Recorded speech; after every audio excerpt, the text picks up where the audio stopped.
बोलते नहीं 1 मिनट भी, और रात में जब सो जाते हैं तो सोते सोते बोलते रहते हैं, और जब मैं उठा देती हूं तो चुप हो जाते हैं एकदम, सोते सोते बोलते हैं।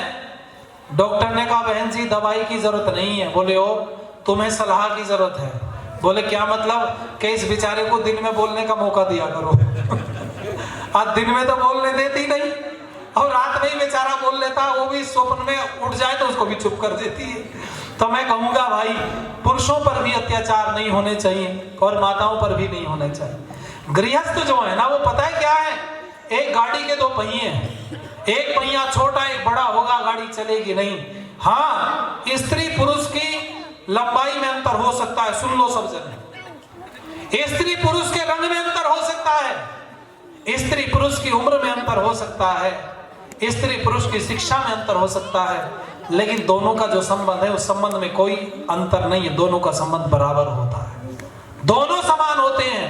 हमारे यहाँ तो कहा जाता है गुह्यम च गुह्यम सखा, जो गूढ़ से गूढ़ बात एक दूसरे को बता दे उसको सखा कहते हैं। और जब विवाह संस्कार किया जाता है तो सबसे अंतिम में जो कदम उठाया जाता है उसमें यही बोला जाता है सखे सप्तपदी भवेद। आज के बाद दोनों हम सखा बन रहे हैं, मित्र बन रहे हैं, और जब सखा हो गए, मित्र हो गए, फिर क्या ऊंच नीच रह गए, फिर क्या भेदभाव रह गया, फिर क्या छोटा बड़ा रह गया, फिर तो दोनों वो समान है।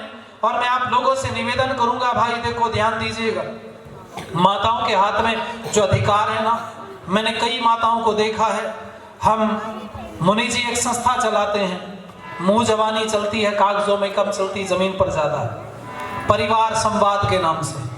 और परिवार संवाद का मतलब हमारा ये है जो लोग तलाक लेने की स्थिति में आ जाते हैं उनको हम दोबारा से बैठाते हैं, वार्तालाप करते हैं, और भगवान की ऐसी कृपा है सुभाष जी, हमें अब तक 99% सफलता मिली है, उन संबंधों को हम जोड़ पाए दोबारा से। कुछ चीज आपके साथ में साझा करना चाहता हूं, कुछ मिनट मेरे पास बची हैं, क्योंकि हम सब जगह नहीं पहुंच सकते, परिविचार सब जगह जा सकते हैं। हो सके आप बीच में उनके मध्यस्थता करके उस परिवार को आप बचा सके।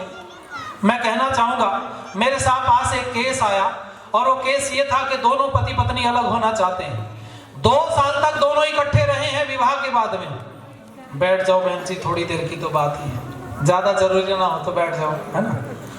हम तो बहुत दूर से आए, जाएं तो पहले हम जाएं, आप क्यों जा रहे हो पहले? क्यों?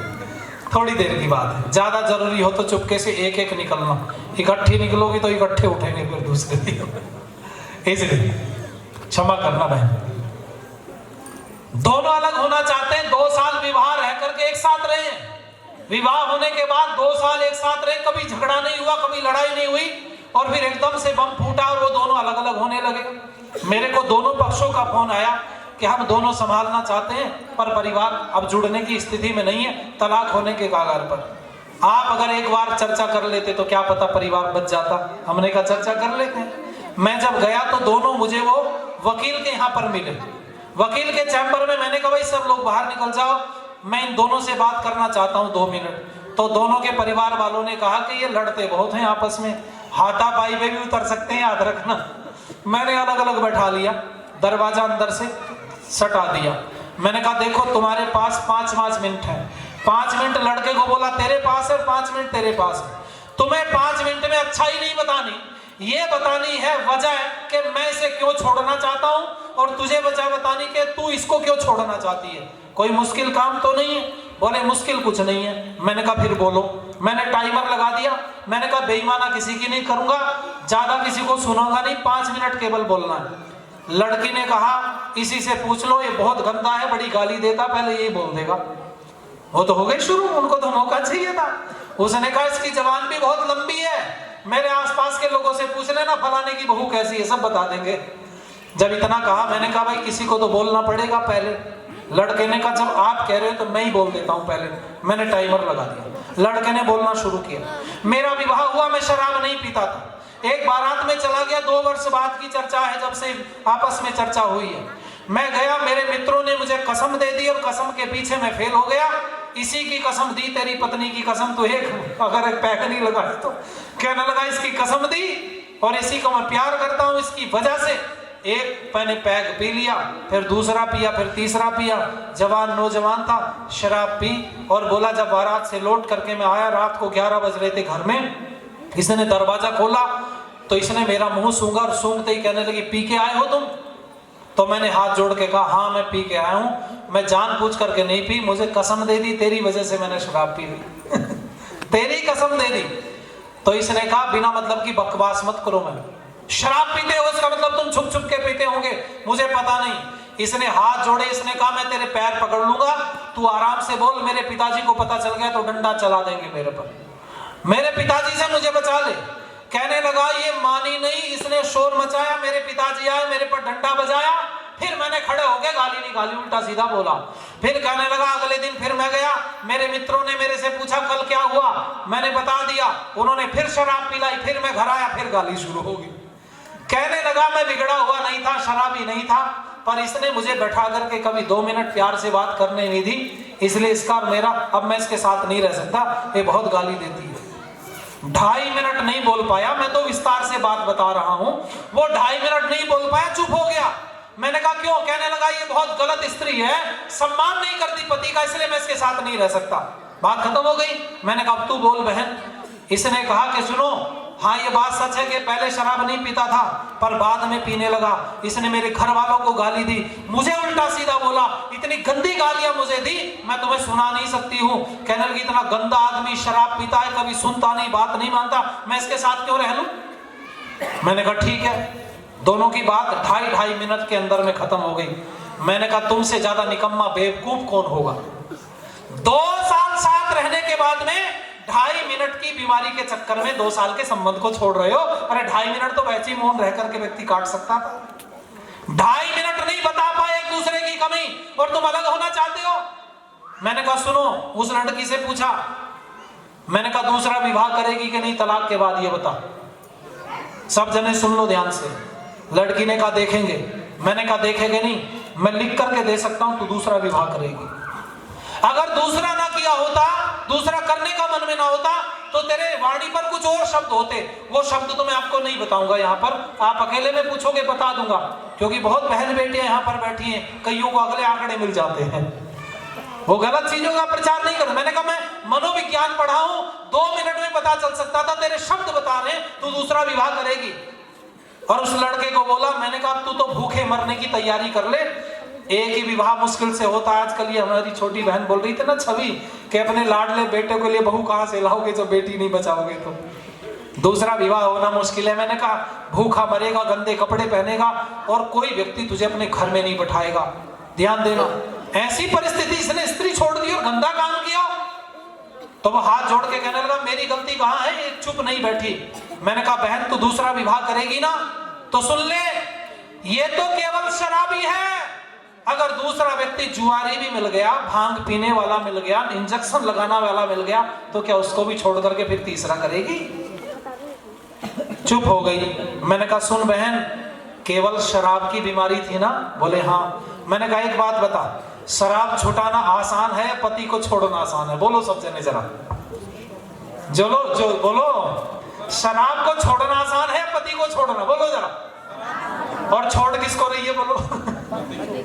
अरे शराब छुटाने की दवाई तक मेडिकल पर मिलती है आजकल, तू और किसी समझदार से मिल जाती, शराब छुटाने की दवाई मिल सकती थी। मैंने उस लड़के को कहा फिर भी मैं तेरी ही गलती बताऊंगा, इस बहन की कोई गलती नहीं है। कहने लगा जी इसकी कोई गलती नहीं? मैंने कोई गलती नहीं। बोला क्यों?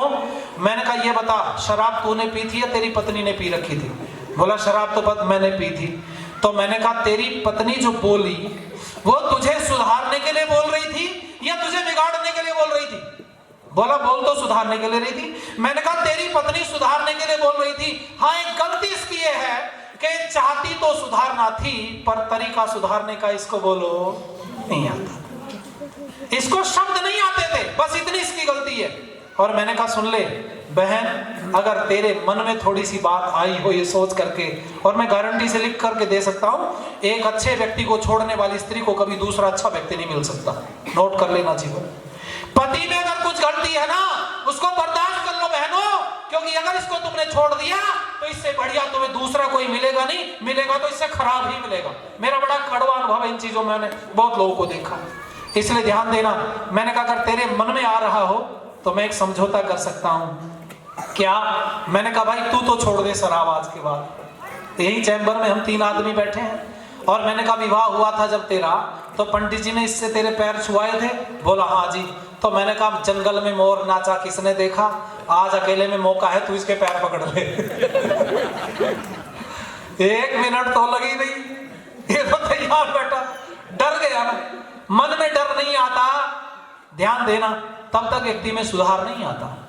इसको लगा जीवन बर्बाद हो जाएगा, बहन को भी लगा। मैंने कहा तेरे पिताजी दूसरा ढूंढेंगे, कहाँ ढूंढेंगे, कैसे? इसका तो तुझे पता है कि बीमारी इसके अंदर। मैंने कहा पिएगा तो नहीं? कहने लगा जी आज के बाद छूंगा भी नहीं। मैंने कहा मैं इसी की तरफ खड़ा हूंगा, इस बहन की तेरी तरफदारी नहीं करूंगा। जब ये पैर छूने को बढ़ी ना तो इस बेचारी ने इसके हाथ पकड़ लिए, बस मुझे पाप में मत डुबाओ और बस आज के बाद शराब मत पीना। जो संबंध टूट रहा था टूटते टूटते फिर जुड़ गया। मैं आप लोगों से भी निवेदन करता हूं, ये संवाद बढ़ाओ। और सुनो, जब लेकर के बैठो ना इन दोनों को, पति पत्नी को, जो बिगड़ना चाहते हैं, तो किसी के सामने वार्तालाप मत करना, अकेले में बात करो दोनों से। क्योंकि जब सबके सामने बात आती है ना तो सब में अपनी गलती मानने की हिम्मत नहीं होती। अकेले में कोई भी मान लेता है। अकेले में बैठना उनको लेकर के और उनको समझाना। और मैं आप सब जनों से कहना चाहूंगा जितने लोग हैं, अरे कोई भी दुनिया में जोड़ा ऐसा बना ही नहीं जिसमें कोई कमी ना रही हो। कोई जोड़ा ऐसा नहीं। पति पत्नी में किसी ना किसी में कुछ ना कुछ कमी होती ही है। इस कमी को बर्दाश्त करने का नाम ही तो पति पत्नी और गृहस्थ है। इसी को तो, कमी को तो झेलना है हम लोगों को। और मैं आप सबसे निवेदन करना चाहूंगा भाई, जब विवाह हो किसी का, आप जाते हो ना आशीर्वाद देने, तो उनको आशीर्वाद दिया करो। उस समय लोग डीजे बजाते हैं बड़ी तेज तेज आवाज में, बंद करवा दिया करो, डीजे बंद करो, 2 मिनट आशीर्वाद देने दो। उनके सर पर हाथ रख करके वर वधू के एक लाइन बोला करो कि तुम दोनों एक हो रहे हो ना, इसलिए सब लोग इकट्ठे आए हैं ना, सबने खाया पिया, बस दोनों इकट्ठे रहना, प्यार से रहना। अगर लड़ाई झगड़ा करोगे और अलग होने की सुनोगे तो मेरे से उस दिन ही अपना संबंध खत्म समझ लेना। मेरे से तुम्हारी कोई रिश्तेदारी नहीं, कोई संबंध नहीं रहेगा। एक रहोगे, आते जाते रहेंगे, आशीर्वाद देते रहेंगे। अलग रहोगे तो तुमसे हमारा कोई लेना देना नहीं।